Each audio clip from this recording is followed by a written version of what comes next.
నూలులో శతాబ్దాల గౌరవం, పట్టు పరంపరకు ప్రతీక, సంప్రదాయానికి శాశ్వత చిరునామా సఖీ. నమస్తే రమగారు. నమస్తే జయ. రమగారు, ఇన్న మనకి చంద్రగ్రహణం వచ్చింది. అసలు గ్రహణం, సూర్యగ్రహణం కానీ చంద్రగ్రహణం కానీ మీరు ఫాలో అవుతారా? ఏం చేస్తారు? గ్రహణాన్ని బట్ట అంటే మనకి దాని తీవ్రత ఉన్న దాన్ని బట్టి చేస్తారు, ఏం చేస్తారు? ఈ పాక్షిక చంద్రగ్రహణం, పాక్షిక సూర్యగ్రహణం అని చెప్తారు కదా జయ. మనకి ఇక్కడ కనపడదు, మేమేం పెద్దగా దాని మీద పాటింపుగా అలా ఏం చేయటల్లా. చిన్నప్పుడు అంటే గ్రహణం అంటే చూడాలని గ్రహణం చూడాలి అని చెప్పి చూసేవాళ్ళం. మా పుట్టింట్లో పెద్దగా గ్రహణాల పట్టింపులు అవి లేవు. పట్టు స్నానం, విడుపు స్నానం అని చేయించేవాళ్ళు. గ్రహణం పట్టగానే స్నానం చేసేవాళ్ళం, స్నానాలు చేయటం అందరం. గ్రహణం విడిచిన తర్వాత విడుపు స్నానం చేసేవాళ్ళు. అంతే నాకు తెలిసింది మా చిన్నతనంలో, అంతకంటే తెలీదు. పెద్దగా మాకు చిన్న ఊరుగా శివాలయాలు అవి ఉన్నవి కాదు. చిన్నప్పుడు 2-3 సార్లు నేను విన్నది ఏంటంటే, సూర్యగ్రహణం అదే చంద్రగ్రహణం మర్నాడు శివాలయంలో విరివిగా అభిషేకాలు చేసుకునేవాళ్ళు. మా కాన్వెంట్కి పక్కనే శివాలయం ఉంది గూడూరులో. ఇవాళ గ్రహణం అయితే మర్నాడు చాలా మంది కనపడేవాళ్ళు అభిషేకాలు చేసుకోవటానికి. ఇవాళ చంద్రగ్రహణం, మర్నాడు అభిషేకం. ఆ రోజుల్లో ఏం పెద్ద పట్టించుకోవాలి, చిన్నపిల్లని కదా, 5th క్లాస్ దాకా. కానీ నేను ఆలోచించుకుంటుంటే మేము అలా గమనించే వాళ్ళమని ఎక్కువ జ్ఞాపకం ఉన్నది నాకు. వివాహం అయిన తర్వాత మా అత్తవారింట్లో మంచి గ్రహణం పట్టింపులు ఉన్నాయి. అప్పుడు చిన్నప్పుడు ఏం చేసేవాళ్ళు అంటే, దర్భలు వేసేవాళ్ళు సామాన్ల నిండా. ఆవకాయ, మాగాయ, పచ్చళ్ళు, పాలు, పెరుగు, కుండలు. మాకు వెన్న, నెయ్యి పుష్కలంగా ఉండేవి. దర్భ వేసి గ్రహణం అయిన తర్వాత దర్భలు తీసేయటం తెలుసు నాకు. ఇల్లు శుద్ధి చేసేవాళ్ళు, వాకిళ్ళు అవి కడిగేసేవాళ్ళు. మొత్తం వాకిలి ముందు పెద్ద పెద్ద పెరళ్ళు, పల్లెటూరు కదా, ముందు వాకిలంతా కడిగేవాళ్ళు, వెనకాల వరండా అంతా కడిగేసేవాళ్ళు. నీళ్లు పోసి కడగటం, ఇల్లు కూడా కడుక్కునేవాళ్ళం. అవే చిన్నప్పుడు చేసినవి. హైదరాబాద్ వచ్చి వివాహం అయిన తర్వాత నాకు తెలిసింది వీళ్ళు ఇంకా గట్టిగా పాటిస్తారు. గ్రహణం సమయంలో డాక్టర్ గారు జపం చేసుకుంటారు జయ. ప్రతి గ్రహణం సమయంలోనే చేస్తారు. గ్రహణ కాలంలో జపం చేసుకోవాలి. అప్పుడు ద్విగుణీకృతం ఎక్కువ అవుతుందట.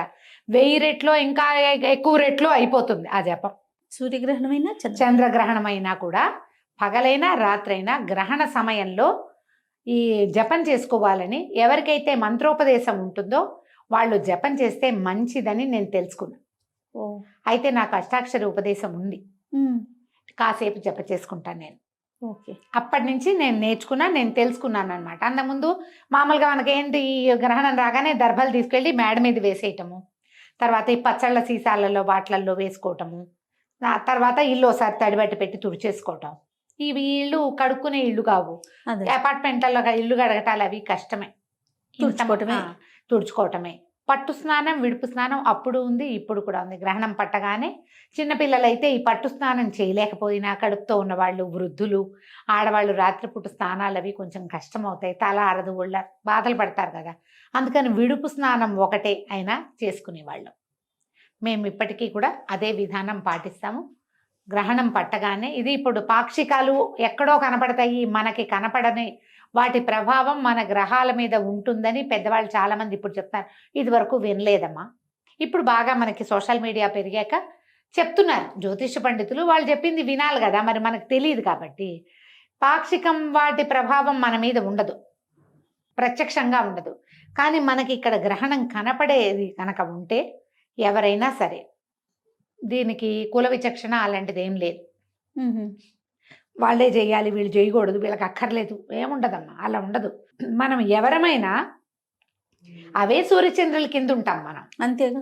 అవే గ్రహాల ఆధిపత్యంలోనే మన కథలు నడుస్తాయి. ఎందుకంటే గ్రహాల ఆధిపత్యాల వల్లే మనకి సముద్రానికి ఆటుపోట్లు వస్తాయి. పౌర్ణములు, అమావాస్యలు అంటే మనకే వస్తాయా? పాటించే వాళ్ళకైనా, మిగిలిన వాళ్ళకి పౌర్ణమి అమావాస్య కాదా? అవును కదా, అందరికైనా అందరికీ సమానమేగా. గ్రహణము అనగానే మనకు ఒక విధానం ఉంది మన దేశంలో. పట్టేటప్పుడు స్నానం, విడుపు స్నానం. పోనీ పట్టు స్నానం చేయకపోతే గ్రహణం విడిచిన తర్వాత అది అర్ధరాత్రి గనక అయితే తెల్లవారాక తల స్నానం చెయ్యండి. ప్రథమ కర్తవ్యం అదే. ఇందులో ఇప్పుడు నేనైతే చెప్పలేను, కానీ పెద్దవాళ్ళందరూ చెప్తారు కదా, ఈ 4 రాసుల మీదకి వచ్చింది, ఈ 5 రాసుల మీద, ఈ 2 రాసుల మీద. ఎవరెవరి రాసుల మీద ఉన్నా ఉండకపోయినా శివాలయ దర్శనం చాలా మంచిది. ఓహో. గ్రహణం అయ్యింది ముందు రోజు, మర్నాడు పొద్దున్న నెత్తి మీద నీళ్ళు పోసుకోండి, ఏ రోజైనా పర్వాలేదు. నూనె రాసుకుని నెత్తి మీద రుద్దుకోవటం అని కాదు, తల వాష్ చేసుకోండి, షాంపూ చేసేసుకుంటే సరిపోతుంది. శివాలయం పొద్దునో సాయంత్రమో మీ కుదిరికని బట్టి ప్రతి వాళ్ళు శివాలయ దర్శనం చేయవచ్చు, మంచిది. శివుని దర్శనం అమ్మ శివ దర్శనం మంచిది. ఒకవేళ మనకే ఏదైనా ఉందని మనం వింటే గనక మనకి ఈ సమయంలో అభిషేకాలు చేసుకోవడం లేదా జపం చేయటము లాంటివి ఏం తెలీదు, మీ పేరుతో ఒక శివాలయంలో అభిషేకం చేయించుకుంటే మంచిది. సాధారణంగా ఎవరైనా పాటించగలిగేవే. మనకేం చెప్తారంటే జయ, చంద్రుడు మనఃకారకుడు, మనస్సు మీద చంద్రుడి ప్రభావం ఉంటుంది.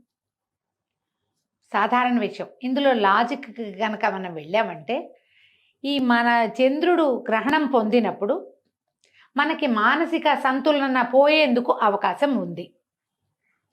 ఏమైనా ప్రెషర్స్ రావచ్చు. మన జాతకంలో చంద్రుడు ఉచ్చ స్థానంలో ఉండటమో లేదా ఏదో స్థానంలో ఉంటాడు, ఎక్కడో చోట ఉంటాడు కదా, దాన్ని బట్టి దాని ప్రభావం మన మీద కొంత ఉండడానికి అవకాశం ఉంది.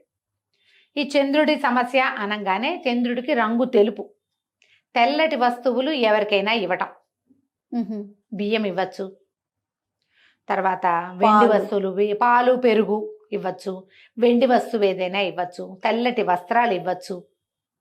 ఇవి ఎవరికైనా ఇవ్వటం ద్వారా కూడా మనం ఆ సమస్యల నుంచి కొంత బయటపడతాం. ఇది పెద్దవాళ్ళని అడిగి మీరు జాతకం చూపించుకుని చేసుకుంటే మాత్రం మంచిది.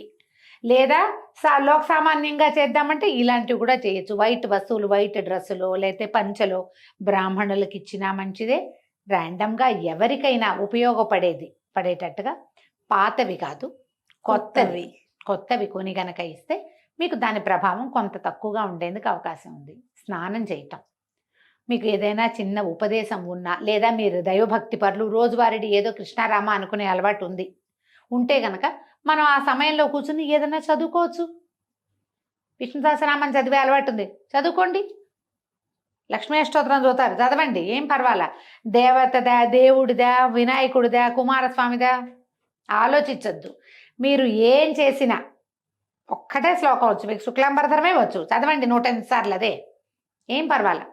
ఏదైనా సరే ఒక్క దైవ ప్రార్థనా శ్లోకమైనా సరే గ్రహణ సమయంలో చదివితే అది రెట్టింపుగా దాని ఫలితం మనకు అందుతుంది. ఓకే, ఎనర్జీస్ పెరుగుతాయి మనకి. ప్లస్ అమ్మా, ఇది ప్లస్ చేసుకోవటమే అంతే. ఇది గర్భవతులు దీన్ని చూడకూడదు, కదలకుండా ఉండాలని చెప్తారు. గర్భవతులు అయితే మీరు రెస్ట్ తీసుకోండి, ఏం చెయ్యొద్దు. దీనికి ఇంకొక నియమం ఏంటంటే జయ, గ్రహణ సమయానికి ఆహార స్వీకారం చేయకూడదు ఎవరైనా. గ్రహణం టైంకి పొట్టలో క్రియలన్నీ అయిపోవాలి, అరిగిపోవాలి, అన్నం ఎత్తిపెట్టేసేయాలన్నీ. ఇప్పుడు ఇది రాత్రి వేళలే పట్టింది, 9:50కో ఎప్పుడో ఉన్నది, మనం సాయంకాలం 6 గంటలకే తినేసేయాలి, అన్నం అరిగిపోతుంది.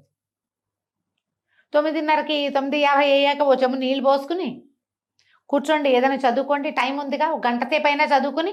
గ్రహణం సమయంలో మీరు నిద్రపోయినా పర్వాలా, తెల్లవారు లేచాక స్నానం చేయండి. 1:30 దాకా పట్టి ఉంది గ్రహణము, అంత మటుకు మెలకుగా ఉండి జపం చేసుకోగలిగే అలవాటు ఉన్న వాళ్ళు వాళ్ళ దారిని వాళ్ళకి మనం చెప్పక్కర్లేదు. మామూలు వాళ్ళకి ఏదైనా చెప్పాలంటే ఇలా చేసుకోవచ్చు. మీరు ఏదైనా చదువుకోండి. కొన్ని రాసులకు బాగుండటం, కొన్ని రాసులకి బాగోకపోవటం, ఇలా ప్రతి గ్రహణానికి వింటూ ఉంటాం కదా రమ్మగారు. అవును. అంటే దీని వెనకాల ఏమన్నా ఉందంటారా? ఏమి కాదు జయ, అది ఇప్పుడు ఈ గ్రహణం పట్టిన సమయంలో ఏ రాశి ఎక్కడెక్కడ ఉన్నది దాన్ని బట్టి ఆయా రాసులకి ఇప్పుడు ఆ గ్రహదేవతలు ఎక్కడున్నారో దాన్ని బట్టి కదా. అప్పుడు ఈ గ్రహాలకి మంచిది కాదు, వీళ్ళు కొంచెం జాగ్రత్త పడాలంటే ఏం చేస్తాం, గ్రహణాన్ని ఆపలేం కదా, చూడకుండా ఉంటే పోదు. అది బయట కాస్మిక్ దీంట్లో జరిగేది, వినీలాకాశంలో జరిగేదాని ఎఫెక్ట్ దాని కింద ఉన్నాం మనం, మనకు తప్పదు. మనం ఒకవేళ తెలుసుకుంటే ఇవి చేసుకోండి అని ఏమైనా చెప్పినప్పుడు వాటిని పరిహారాలు పాటిస్తే సమస్య కొంత మటుకు సద్దుమణుగుతుంది. అన్నిటికంటే అత్యంత సులువైనది దేవాలయ దర్శనం. మర్నాడు చక్కగా శివాభిషేకం చేసుకోండి. ఇది ఆదివారం నాటి రాత్రి వచ్చింది, సోమవారం శివుడికి విశేషం కదా. అవునండి. చక్కగా అభిషేకం చేసుకోండి, దానం చెయ్యండి. ఎక్కడైనా బియ్యం దానం చేసేయండి, బియ్యం ఇవ్వండి మీ చేతితోటే. మీరు ఇవ్వండి. పాత రోజుల్లో ఏం చేసేవాళ్ళు జయ, అడుక్కునే వాళ్ళు, భిక్షకులు వచ్చేవాళ్ళు, ఇట్లా దోసిడితో బియ్యం తీసి పెట్టేవాళ్ళం. ఇప్పుడు ఆ అవకాశం లేదు. చక్కగా ఒక కవర్ ప్యాక్ చేయండి, ఒక 4-5 కవర్లు ఎవరికైనా చేతిలో పెట్టండి. అన్నం వండుకుంటారు కదా. మీ కర్మ పరిపక్వం అయిపోతుంది, వాళ్ళు తినేస్తారు, వాళ్ళకి అరిగిపోతుంది. మీ దాన ప్రక్రియ ఉపయోగపడుతుంది. తప్పకుండా. పెద్ద పెద్దవి చేయలేకపోతాం, ఇదైనా చేయొచ్చు. చేయగలిగినంత. పంచదార కూడా ఇవ్వచ్చమ్మా, ఆ, పంచదార కూడా పనికొస్తుంది, అది కూడా ఇవ్వచ్చు. బియ్యం దానం చేస్తే అసలు చంద్రుడికి దానం చేసేదే బియ్యం. బియ్యం. తెల్లటి వస్త్రాలు, ముత్యము, వెండి, ఇవన్నీ కూడా దానానికి పనికొస్తాయి. తెల్లటి వస్తువులు, ఏవైనా అలంకరణ వస్తువులు కూడా ఇవ్వచ్చు. ఇవన్నీ పాక్షికంగా అయినా కూడా పనిచేస్తాయి. ఇలాంటిది ఏదైనా చేసుకోవచ్చు. మీరు ఏదైనా చదువుకోదలుచుకున్న వాళ్ళు చదువుకోవచ్చు. భయపడాల్సిన పనే ఉందమ్మా. మనం భయపెడితే ఏమాగుతుంది? మనకు భయం మిగులుతుంది, అంతే. అనవసరమైన ప్రెషరు, టెన్షను కదా. అవును. ఒకవేళ భయాలు, టెన్షన్లు, ప్రెషర్లు మీకుంటే ఓ పురోహితుడిని ఆశ్రయించి ఆయన ఏం చెప్తే అది చేసుకోండి. అంత లేదు, ఊరికే కొంచెం అనుమానం, ఇది చేసుకోండి. దానికి మనకి ఏం చేయాలనేది కూడా మనం చెప్తా ఉన్నాం కదా చెప్తున్నారుగా, రమ్మగారు. పెద్దవాళ్ళంతా ఆ, చెప్తారమ్మా. సో చేసుకోవడమే. చేయగలిగినంత ఆ, చేసుకోగలిగినంత. చేసుకోగలిగినంత చేసుకుంటే కొంత మటుకు దాని ఎఫెక్ట్ లో నుంచి తగ్గుతాం ముందు మనం. మనసు ప్రశాంతంగా ఉంటది కదా ఉంటుంది, రమ్మగారు. ఉంటుంది. ఓకే, ఇది ఉంది నాకు, నా రాశికి ఇది జరుగుతోంది, దానికి పంచదారో బియ్యమో ఇవ్వాలి, ఇచ్చేసామనుకోండి ఏదో ఒక తృప్తి, అది ఒక తృప్తి. ఒక తేలికపాటు ఆ, అనిపిస్తుంది. ఒక దేవాలయానికి వెళ్ళాం, ఓ దర్శనం చేసాం, ఒక అభిషేకం చేసుకున్నాం, ఒక అంతే. క్షేత్ర దర్శనం చేసాం. ఇలాంటిది ఏదైనా చేస్తే ఈ ఎఫెక్ట్ లో నుంచి కొంత తగ్గటంతో పాటు ఈ చేసిన తాలూకు ఫలితమేమో మనకి ప్లస్ అవుతుంది. పాజిటివ్ ఎనర్జీ కదా, దాన్ని సొంతం చేసుకోండి. అంతకంటే పెద్ద హైరాన్ పడక్కర్లేదేమో అని అనుకుంటున్నాను.